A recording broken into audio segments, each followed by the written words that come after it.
আমার everyday cooking 1 2 3 চ্যানেলে আপনাকে স্বাগত জানাই।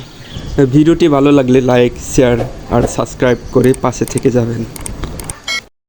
দিয়ে দেব পেঁয়াজ কুচি, পেঁয়াজগুলো আমি কেটে রেখেছিলাম।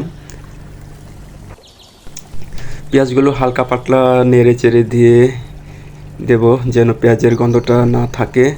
আর যোগ করে নেব রসুন বাটা আর আদা বাটা।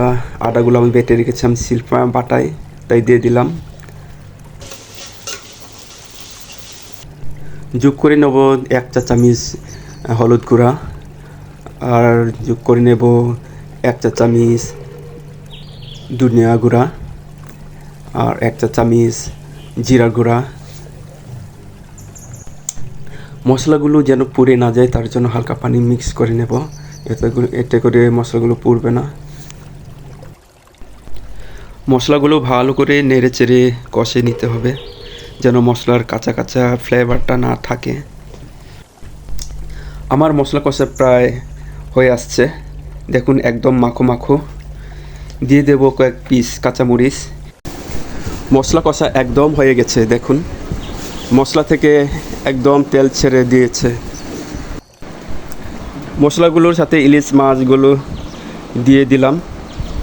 যেহেতু মাছগুলো এখনও কাঁচা কাঁচা, সেহেতু মাছগুলো ভালো করে নেড়ে চেড়ে মাখিয়ে নেব যেন মশলাগুলো মাছের সাথে লেগে থাকে। মাছগুলো একদম মাখানো হয়ে গেছে, এখন সামান্য পরিমাণ পানি নিয়ে নেব আর ঢাকনা দিয়ে ঢেকে দেব 5 মিনিটের জন্য।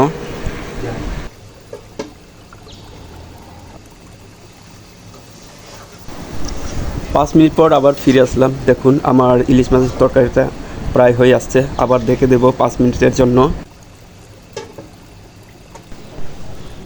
5 মিনিট পর আবার ফিরে আসলাম, আমার ইলিশ কষা একদম হয়ে গেছে। এবার বেজে রাখা বেগুনগুলো দিয়ে দেব, হালকা পানি যোগ করে নেব যেহেতু বেগুনগুলো এখনও কাঁচা কাঁচা আছে। 5-6 মিনিটের জন্য ঢাকনা দিয়ে ঢেকে দেব।